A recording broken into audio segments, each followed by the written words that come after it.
Alors bonjour, bonsoir à tous.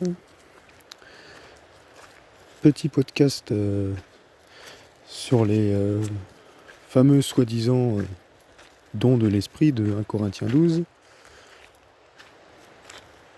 Alors j'en avais déjà parlé dans ma vidéo sur le parler en langue et dans la vidéo que j'avais fait pour répondre à Morgan Priest là. Mais là je vais un peu plus toucher aux choses de l'esprit, là, au charisme, là, ce qui a été appelé les dons de l'esprit, et au ministère en fait.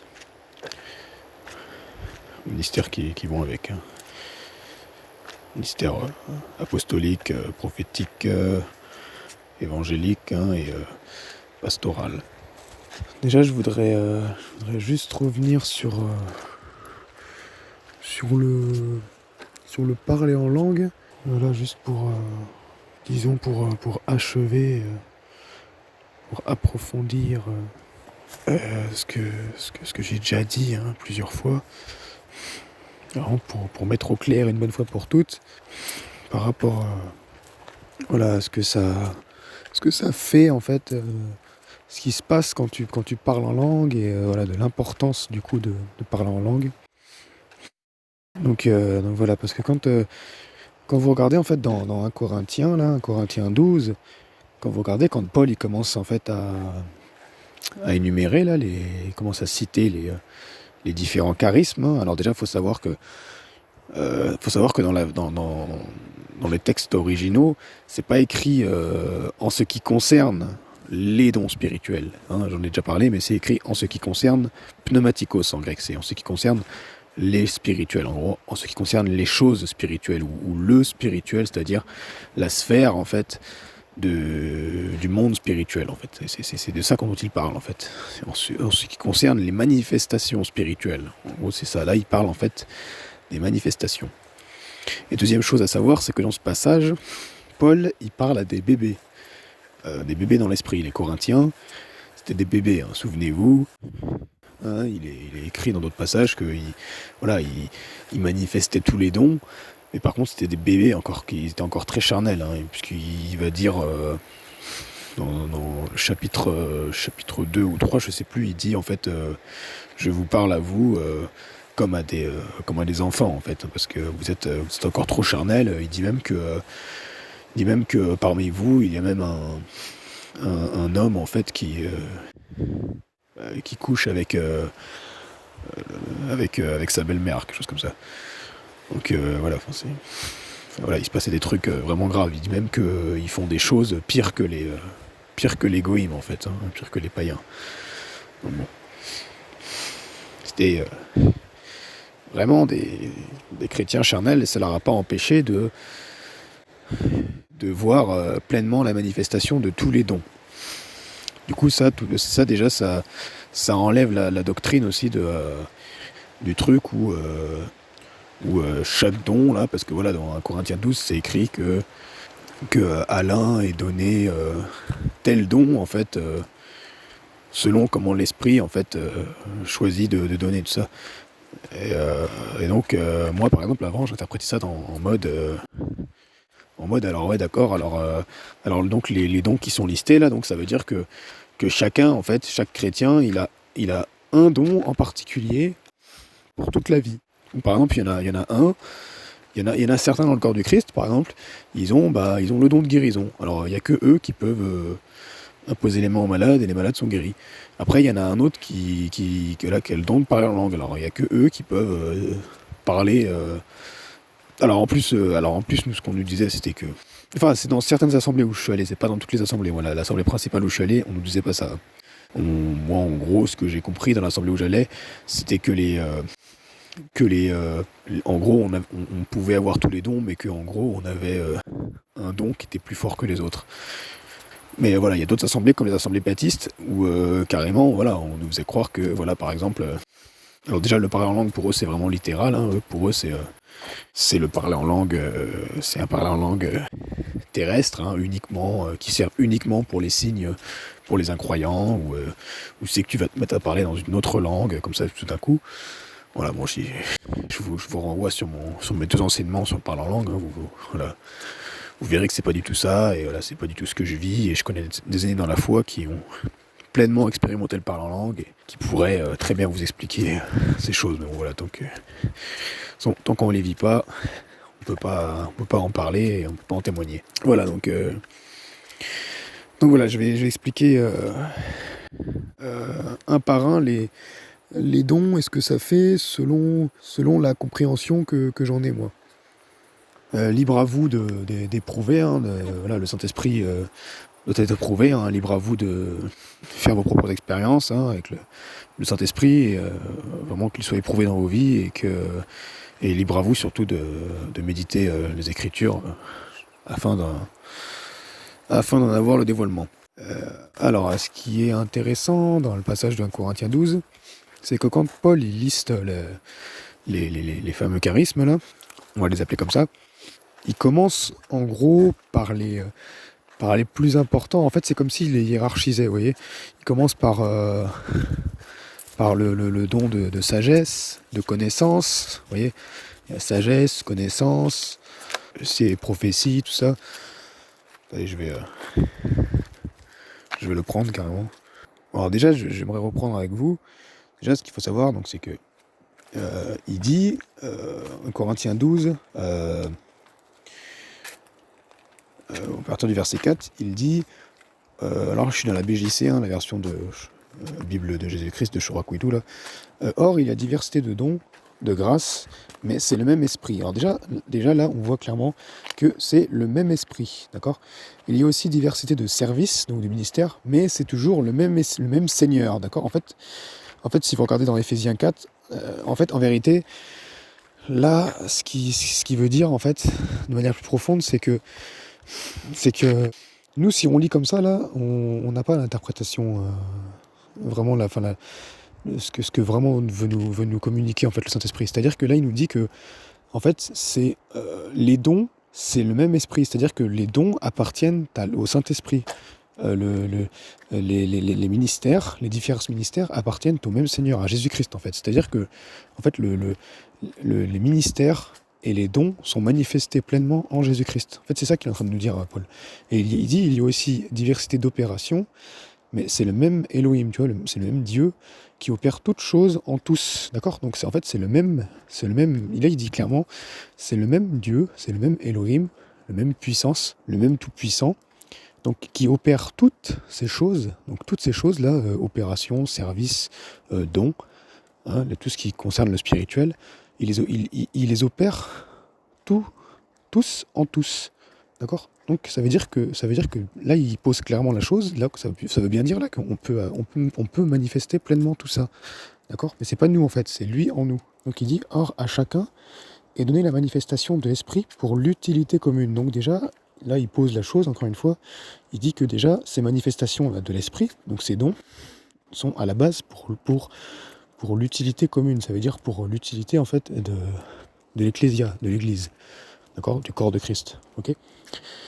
Et là maintenant il va les lister. Il dit donc car Alain est donné en effet par l'esprit, donc par l'esprit encore une fois, donc la parole de sagesse. Donc il commence voilà en hiérarchisant. Donc premièrement parole de sagesse. Deuxièmement il dit et à un autre par le même esprit il dit donc le même Saint-Esprit hein.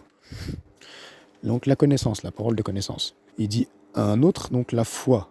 D'accord ? Par le même esprit. Ok, donc il met déjà au même niveau la parole de sagesse, la parole de connaissance, vous voyez, c'est le même verset. Ensuite, tu as la foi par le même esprit et la guérison par le même esprit. En fait, il met au même niveau la foi, c'est les dons de guérison d'ailleurs, parce qu'il y a plusieurs sortes de guérison. Pourquoi il y a plusieurs sortes de guérison ? Parce qu'il y a différentes sortes d'infirmités, de faiblesses, etc. Bon, on a déjà vu ça, c'est des faiblesses.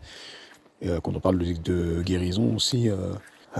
je pense que ça fait référence aussi au fait de délivrer en fait les esprits. Et après il dit et un autre les opérations des miracles. Alors ça les miracles c'est les puissances en fait.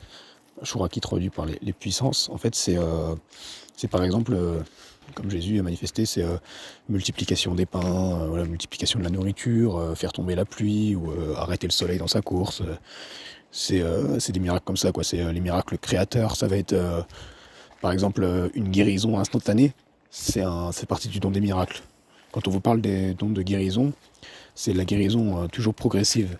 Ça, par exemple, tu vas dire à quelqu'un, tiens, bois ce verre d'eau et tu seras guéri. Puis la personne, elle sera peut-être guérie dans une heure ou deux, ou le lendemain. Ou tu maudis, tu bénis un arbre, tu bénis un grain de riz, et puis le grain de riz ou l'arbre qui était pourri, le lendemain, par exemple, il redevient son état d'origine. Voilà, ça c'est le don des guérisons. Et ensuite, voilà, c'était au verset 9, et après voilà, au verset 10, et à un autre, donc oui, non, pardon, les opérations des miracles, c'était au verset 10, et il dit, voilà, l'opération des miracles, et à un autre, il dit la prophétie, et à un autre, il dit le don de discerner les esprits. Alors, le don de discerner les esprits, c'est... Enfin, de toute façon, je vais réexpliquer correctement. Donc, le don de discerner les esprits, voilà, c'est de savoir de quel esprit il s'agit. Hein. Et un autre, le don de discerner les esprits, et un autre, la diversité de langues, et un autre, le don d'interpréter les langues. Okay, il met, vous voyez, ces dons-là, c'est vraiment... C'est les plus... c'est les derniers, quoi. Mais il dit, mais à un seul et même esprit, opère toutes ces choses, distribuant à chacun en particulier comme il le veut. Et vous voyez, beaucoup en fait s'arrêtent, prennent ce verset-là. Et souvent ils prennent ce verset, mais ils oublient celui du départ. Et c'est ça qui a causé beaucoup de confusion. Vous voyez, quand il est écrit distribue, au verset 11, distribue à chacun en particulier comme il le veut. Sauf qu'ils ont oublié qu'au départ il était dit que le même esprit, là, je vous le rappelle, hein, verset 6, il y a aussi diversité d'opérations, mais c'est le même Dieu, carrément, qui opère toutes choses en tous, d'accord. Et après, on va sauter, là, verset 12, là. Ça, c'est pas important, c'est pas là où je veux toucher ça. J'en avais déjà parlé dans une autre audio, hein. Je crois que c'était justement parler en langue, non, parler en langue, ouais, j'en avais parlé dans la vidéo aussi avec où je répondais à Morgan Priest. Voilà, et quand maintenant vous allez dans, non pardon, c'est, voilà, maintenant si vous voulez, on peut aller directement au verset 27. En fait, au verset 27, c'est dit, donc vous êtes le corps du Mashiach, hein, vous êtes le corps du Christ. Vous pouvez relire plus haut là jusqu'au verset 26, hein, du verset 12 à 26. Hein. Ça, si vous voulez comprendre ce passage, là, quand il compare en fait le corps de Christ à un corps au corps humain, pour bien expliquer en fait que les membres, en fait, en gros, il explique que nous sommes à la fois individuels et corporatifs. Voilà, pour faire très simple, je vous le résume comme ça c'est réglé.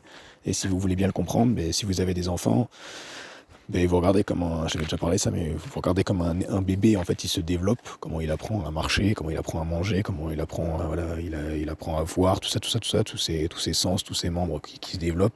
Voilà, vous allez comprendre ce passage. Le passage du verset 12 au verset 26, là. Et donc ensuite, il dit, donc vous êtes le corps du Christ, et vous êtes chacun l'un de ses membres, d'accord ?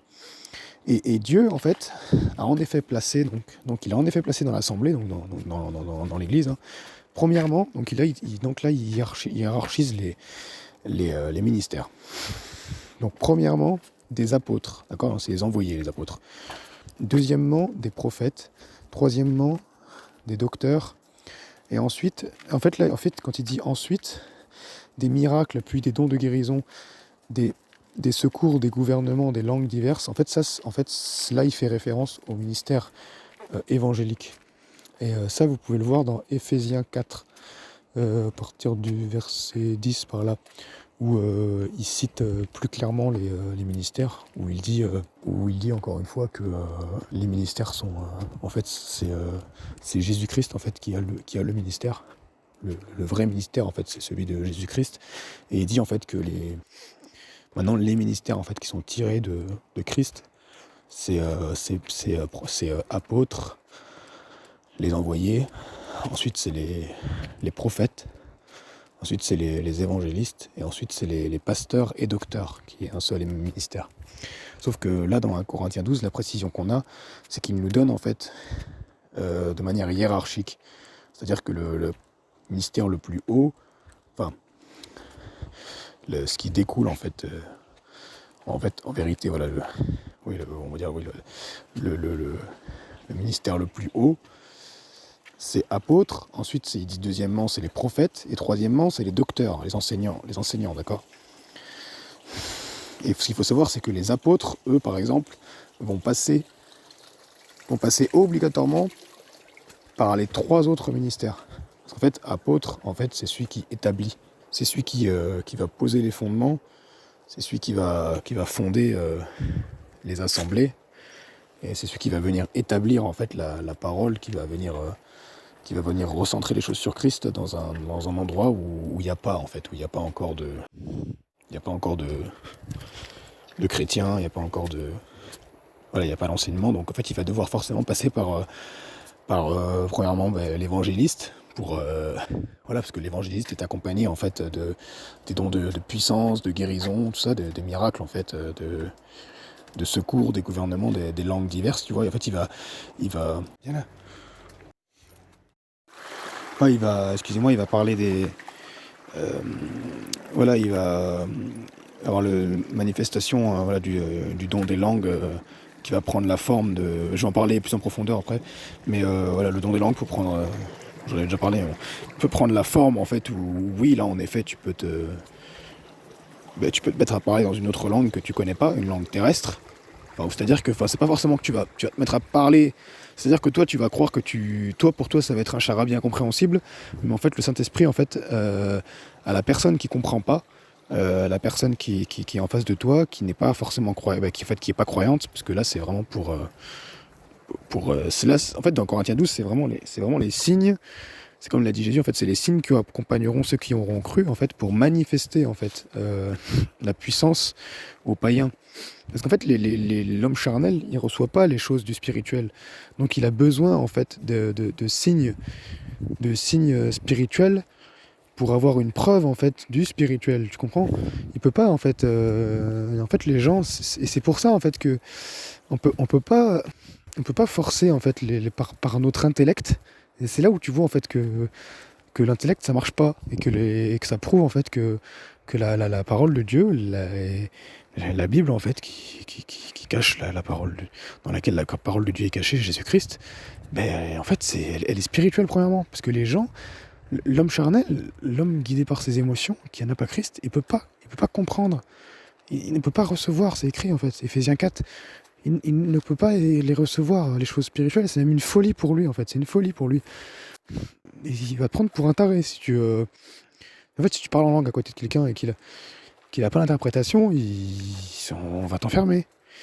Ou alors si tu commences à dire, moi j'ai déjà essayé, si tu commences à dire à quelqu'un, ouais, moi j'ai déjà vu beaucoup de miracles, tout ça, et ok, tu commences à lister les miracles que tu as vus, mais les gens ils vont te dire, ok, mais moi je crois ce que je vois. Voilà, et ils vont pas forcément, ils vont te dire, ouais, ok, bon, c'est bien, mais... Et bon, en vérité, tant qu'il n'y a pas eu la preuve pour eux, tant que, voilà, ou si t'as pas été filmé, tout ça, ils vont pas te croire, quoi. Donc voilà, donc le don, le parler en langue, bien sûr, qui peut prendre la forme d'un... Mais comme d'ailleurs dans Acte 2, le parler en langue a pris la forme, en fait, où les gens entendaient les chrétiens, là, les 120, parler dans leur dialecte à eux. Mais eux, par contre, ne parlaient pas, en fait. Ils parlaient un charabia compréhensible, puisqu'ils étaient 120, imaginez, il y avait toute une foule. Enfin bref, je vous renvoie encore une fois sur mes enseignements. Moi, tout ça, je l'ai vécu, on l'a mis en pratique avec des frères et sœurs. Et voilà, et voilà, ne serait-ce que dire déjà, répéter un mot, par exemple, chacun dans sa langue natale, même si vous êtes 20, vous répétez 10 fois le même mot comme ça tous en même temps, vous verrez comment c'est un charabia incompréhensible. Donc vous voyez bien que c'est des choses, c'est des manifestations spirituelles. Là, c'est que il faut que l'esprit en fait, interprète en fait dans l'oreille intérieure de la personne, afin qu'elle entende dans ses pensées en fait le message en fait que veut lui communiquer l'Éternel à ce moment-là en fait. Vous voyez, c'est ça le parler en langue. Donc voilà, donc juste pour en revenir donc au ministère, donc voilà, donc l'apôtre il va passer par le ministère évangéliste pour manifester bien sûr ses puissances, pour amener les gens à Christ. Voilà, donc lui c'est le dernier. Et vous voyez, le docteur c'est au-dessus. En fait bon voilà, il y aurait beaucoup de choses à dire, Et bon, en gros, voilà, alors le prophète, c'est celui qui va avoir, non, le prophète, en gros, c'est celui qui va avoir des paroles inspirées. Comme le dit un frère, en gros, c'est l'aigle. Hein, il a beaucoup d'avance, hein, le prophète, c'est celui qui voit les choses très loin, voilà, très, très haut et très loin. Il a beaucoup d'avance, en fait, dans les révélations, dans les dévoilements, en fait. Voilà, enfin, il est très perché, quoi. C'est vraiment beaucoup dans les choses de l'esprit. Et, il a ces gens. En fait, pour vous donner une idée, voilà, ça va être simple. Le L'apôtre, alors les apôtres, voilà, donc je vais prendre 3 exemples. Paul, Pierre et Jean étaient des apôtres, d'accord.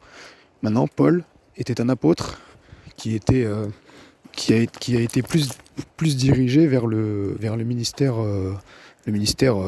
pastoral, docteur, d'accord. Donc le ministère d'enseignant, en fait, ce qu'on a appelé un berger, pasteur. Voilà. Bon, sauf qu'aujourd'hui, dans la plupart des assemblées, ça s'est complètement détourné, en fait, de l'origine de ce ministère. Hein. C'est absolument rien. C'est pas du tout ce que. C'est toi qui sors des assemblées, les pasteurs que tu as vus là dans les assemblées religieuses, c'est pas du tout ça. Un pasteur authentique, c'est pas ça. Moi, j'en connais un, ça a absolument rien à voir. Hein. C'est un véritable pasteur authentique. Il est comme, en fait, il est comme une mamelle, en fait. Il est comme le sein d'une mère, en fait, pour ses enfants. Et il est nourri, en fait, continuellement. En fait, il fait que ça, le gars. En fait, ses paroles, en fait, sa vie, elle est. C'est un restaurant, céleste, en fait, le mec. Ça veut dire que c'est vraiment sa vie, c'est de nourrir les brebis. C'est ça, un véritable pasteur authentique. Moi, j'en connais qu'un, et c'est vraiment ça. J'en ai rencontré ouais, qu'un dans ma vie. Il n'y a que lui, hein, que j'écoute régulièrement. Et après, voilà, j'en connais d'autres sur YouTube. Hein. Et voilà, voilà, notamment vous avez Curry Blake, mais bon, Curry Blake, lui, il jongle entre le ministère, par exemple, entre le ministère évangélique, enfin voilà, lui, il est vraiment dans le ministère apostolique, comment il s'appelle, Curry Blake. Sauf que il est vraiment dans le ministère apostolique. Par contre, il va être plus, enfin moi, je trouve qu'il est plus dans évangéliste et docteur. En fait, il va être, quand il est dans son assemblée, voilà, il est docteur. Et après, sur le terrain, il manifeste beaucoup le ministère évangélique. Par contre, il n'est pas du tout dans le ministère prophétique. Les évangélistes, la particularité, par exemple, c'est qu'ils vont être très très simples dans leurs paroles. Très simples, très pragmatiques. Et ils vont manifester les dons de puissance, avec les dons de puissance de miracle, en fait, de guérison, avec beaucoup de force. C'est vraiment des miracles énormes, en fait. C'est comme par exemple, on pourrait voir aussi, voilà, par exemple, T.L. Osborne aussi, par exemple, qui est, voilà. Enfin, T.L. Osborne aussi, qui était plus aussi dans le ministère prophétique aussi. Voilà, après... donc voilà, donc ça c'était... Paul, c'était plus... donc Paul, c'était vraiment l'enseigneur. Hein, voilà, enfin, vous voyez, il a écrit... la plus grande partie du Nouveau Testament, c'est lui qui l'a écrit. Hein, voilà. Dans le livre des Actes, on le voit plus manifester comme évangéliste au départ. Et puis après, petit à petit, voilà, on voit que c'est un ministère vraiment pastoral, hein, le ministère enseignant docteur, hein, donc berger docteur, hein, qui est manifesté. Après, vous avez Pierre. Donc Pierre, c'est vraiment typiquement, spécialement ministère évangélique. Alors on le voit aussi un peu dans le ministère pareil, pasteur, docteur, ministère d'enseignant, mais vraiment très peu, quoi, au début dans le livre des Actes. Après, lui c'est surtout voilà, les manifestations voilà, les miracles, vraiment des trucs puissants, quoi. Il fait vraiment... voilà, c'est des guérisons instantanées, voilà, il a des trucs où il voit des anges, enfin, il y a vraiment des manifestations puissantes, quoi. Et après, vous avez Jean, hein, l'apôtre de l'amour. Lui, c'est vraiment le prophète, quoi. C'est vraiment l'apôtre qui est plus dans le ministère prophétique. Et voilà, vous voyez ces épîtres, hein, les épîtres de... Enfin, rien que déjà que Jean, l'évangile de Jean, et les épîtres de Jean, et voilà Alors il y en a qui vont vous dire que c'est pas Jean, c'est pas le même Jean qui a écrit les évangiles, qui a écrit les épîtres et l'Apocalypse, mais moi je suis quasiment sûr que si. Parce qu'il y a des petits clins d'œil en fait dans les évangiles, il y a des phrases des fois où si on le voit clairement en fait, par exemple même quand Jésus il le dit à Jean que lui en fait il connaîtra pas je sais plus comment il dit ça, mais en gros il dit à Pierre, enfin même Pierre il est un peu jaloux je crois, il lui dit en gros que Jean lui il connaîtra pas la mort avant de l'avoir vu en fait, qu'il le reverra même en fait en gros même après sa résurrection il le reverra en fait avant de connaître la mort. Il lui dit un truc comme ça, bon après j'ai pas le verset exact. Et justement dans l'Apocalypse, en effet on le voit bien parce que là il est saisi en esprit. Voilà, tout le long d'Apocalypse en fait, Jean il est dans le céleste. Tout ce qu'il a écrit c'est du langage spirituel. C'est vraiment ça le prophète en fait. Ézéchiel, Ésaïe, voilà, Osée, Michée, tout ça, voilà, c'était ça les prophètes. Hein, c'est vraiment des langages inspirés. Hein. Mais en fait, le prophète, ça va très très loin. En fait, parce qu'en fait, on a trop réduit en fait ce ministère vraiment à des choses vraiment basses, vraiment on a trop fait un truc tellement réduit. Mais en vérité, un prophète, il est inspiré. Moi, voilà, je connais un authentique prophète. Il est peintre. Je connais un autre authentique prophète, il aime beaucoup, il écrit des poèmes, et en fait ces poèmes ils sont magnifiques, tu vois. Il écrit des trucs, tu vois que c'est pas lui, c'est Christ en lui en fait. Et voilà, l'autre qui est peintre, je sais pas, tu peux être guéri en fait à travers ses peintures, et ces peintures en fait tu vois la parole dedans, tu vois la peinture, tu comprends en fait, tu vois la peinture, tu vois Christ et l'Église. C'est pas des blagues. Et il y en a d'autres, ça va être la musique. Il y a les témoignages de gens qui jouent de la harpe, qui jouent du violon. Les gens, ils sont guéris. Ça, c'est des authentiques prophètes. Par exemple, David dans Samuel 14, là, Samuel 16, je sais plus, il jouait de la harpe, en fait, c'est de la lyre. Pour Saül, il a été délivré d'un esprit impur. Vous voyez, ça, voilà, David, c'était un authentique prophète. Voilà, il y a... Enfin voilà, par exemple, ma femme, elle, ouais, voilà, j'aspire vraiment, je la vois vraiment dans le ministère prophétique où elle fait elle est dans l'art de la cuisine et voilà, les gens ils sont guéris en mangeant ces bons petits plats. Il y en a comme ça en fait. Je connaissais une sœur aussi où c'était ça en fait. Elle avait à cœur de distribuer des gâteaux tout ça à ses voisins et en fait les gens, mais ils savent pas, mais c'est la vie qui passe en fait à travers ces gâteaux. Et voilà, c'est ça en fait la prophétie. Et de toute façon. La génération de chrétiens dans laquelle nous sommes, voilà, on a beaucoup besoin des prophètes parce que, enfin voilà, je vais vous expliquer pourquoi après. Voilà. Parce que Paul après nous le dira justement dans 1 Corinthiens 14, il nous dira aspirer surtout au don de prophétie. Je vais vous expliquer pourquoi. Donc, là, on va continuer vite fait 1 Corinthiens 12. Là. 1 Corinthiens 12, verset 29, ils disent donc tous sont-ils apôtres, tous sont-ils prophètes, tous sont-ils docteurs, tous ont-ils le don des miracles, donc évangéliques, tous ont-ils des dons de guérison, tous parlent-ils en langue, tous interprètent-ils, mais désirez sincèrement les dons les plus utiles. Il dit en fait, mais désirez sincèrement les dons les plus utiles, et je vais encore vous montrer le chemin par excellence. Ah oui, j'aime beaucoup la traduction, là. Le chemin par excellence. Et après là, il enchaîne sur 1 Corinthiens 13, d'autres traductions disent, je vais vous montrer une voie plus excellente. Et après, il enchaîne sur 1 Corinthiens 13. Et vous allez voir que en fait, dans 1 Corinthiens 13, quand il démarre, Paul, il nous parle en premier, vous voyez, là, il hiérarchise, mais à l'envers. Il nous parle en premier du parler en langue. Vous voyez, si je parle toutes les langues des humains et même des anges, et d'ailleurs, en fait, là, quand il parle des anges, en fait, encore une fois, c'est des Elohim. Parce qu'en fait, ce que j'ai pas dit, c'est que le parler en langue, vous allez voir que le parler en langue, en fait, c'est ton esprit. Qu'on dit des mystères quand on parle en langue. Et c'est des mystères à Dieu. Et en fait, c'est dans le sens, parce que c'est... En fait, dans les écrits, si vous regardez dans les Strong, en fait, vous verrez que c'est dans le sens de parler au monde divin, en fait. Ça veut dire que... C'est pour ça que dans 1 Corinthiens 14, il dit que c'est ton esprit que nous disons des mystères, en fait, à Dieu, que seul Dieu nous comprend, et en fait, c'est le divin.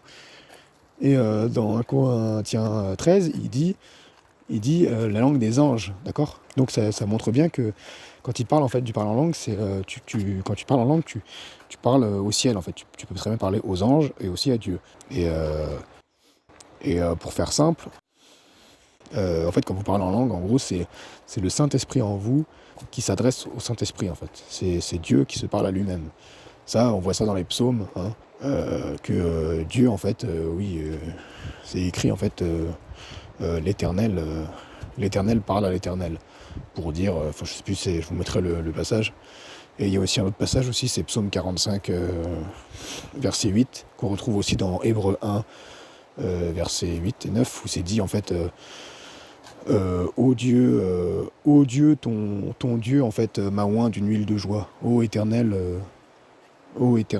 ton oint m'a oint d'une huile de joie. Oui, c'est comme si, en fait, Dieu, il peut se parler à lui-même et il peut même agir sur lui-même, en fait.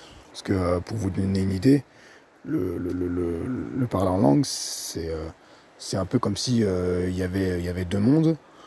Le monde des poissons dans l'eau, hein, qui est parfait. Dans ce monde parfait, voilà, il y a des poissons qui sont parfaits, qui se font pas de la guéguerre, qui sont dans la joie, tout ça. Et il y a le monde des terrestres, avec plein d'animaux méchants, tout ça. Et bon, il y a aussi des animaux gentils, hein. Puis il y a aussi des bons chrétiens. Et en fait, pour qu'ils communiquent en fait d'un monde à l'autre, bah, de temps en temps, il faut qu'un poisson il sorte la tête de l'eau et puis il envoie un signal. Ou alors il faut que de temps en temps un bon petit chrétien il envoie aussi un signal. Et tout ça passe voilà, dans les airs pour aller dans l'eau, ou hop, sort de l'eau pour aller dans les airs et aller sur la terre. Et en fait, ce signal, en fait, cet intermédiaire en fait, entre le monde des poissons et le monde des terrestres, en fait, c'est le Saint-Esprit. Voilà. En fait, c'est le Saint-Esprit en fait, qui pour être exact, c'est le bon chrétien qui est sur terre. En fait, quand il va se mettre à parler en langue, le Saint-Esprit qui est en lui communique au Saint-Esprit qui est dans le ciel. Mais en fait, il dit des mystères. C'est-à-dire que toi, en fait, si tu n'as pas l'interprétation, tu comprends pas ce qui est dit. Mais pourtant, c'est dit. C'est comme, moi, vous voyez, je vous ai déjà dit, j'apprends la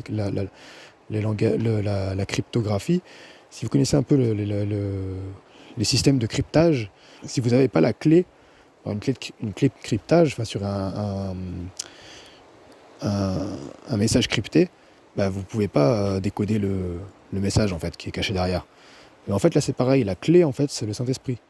Et le même, en fait, qui donne la parole, c'est le même qui en donne l'interprétation. Et l'interprétation, elle se manifeste comment? Eh bien, c'est par exemple, en fait, il faut savoir, quand vous parlez en langue, vous donnez des ordres. Vous donnez des ordres aux anges, vous donnez des ordres au ciel, en fait.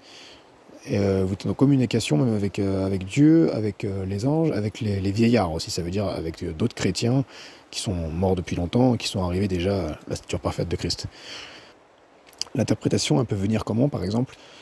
Vous parlez en langue, et en fait, vous savez pas, mais le Saint-Esprit, en fait, communique à un ange pour dire, bon, dans 5 ans, cette personne-là qui vient de parler en langue, en fait, tu vas te trouver dans une situation où tu seras devant je sais pas moi, devant un notaire, là, enfin, devant voilà, le gars, en fait, le propriétaire d'une maison. Et en fait, là, au moment où tu as parlé en langue, sans le savoir, le Saint-Esprit en toi a dit en fait à cet ange de dire attention, dans 5 ans, cette maison, ne l'achète pas en fait. Et dans 5 ans plus tard, tu sais pas pourquoi, mais au moment où tu te retrouveras devant ce propriétaire, il y aura comme en fait une évidence en fait en toi qui te dira non, non, faut pas que je l'achète. Et en fait, ça fait partie de l'interprétation du parler en langue. Alors il y a d'autres formes d'interprétation du parler en langue, comme tu peux avoir la compréhension en direct. Hein. Par exemple, quelqu'un parle en langue à côté de toi, et puis c'est comme si toi, dans ton esprit, en fait, tu comprends dans ta langue, d'accord? Tu comprends ce que dit la personne. Ou alors tu as des images, en fait, la personne parle en langue à côté de toi. Ça va être plutôt pour ceux qui sont sensibles au prophétique. Ça va être, voilà, ils vont avoir des images, en fait, qui vont leur apparaître dans la tête. La personne va parler en langue, puis il va avoir une vision, en fait. Ça peut même être une vision ouverte. Hein. Voilà, comme je disais, il y a des aînés dans la foi qui sont restés 2-3 jours en langue non-stop sans dormir et en jeûnant, en priant comme ça en langue. Et en fait, ils ont eu des visions ouvertes, hein, où ça veut dire qu'ils sont éveillés, les yeux ouverts, et ils voient en fait le monde céleste comme ça devant eux. Comme par exemple Jacob dans Genèse 28 ou 27, je sais plus, 28 je crois, il s'est battu avec Dieu, en fait, il s'est battu avec un ange en fait. C'est devenu carrément palpable, vous voyez. Donc voilà, donc c'est ça la puissance, hein, du parler en langue. Là.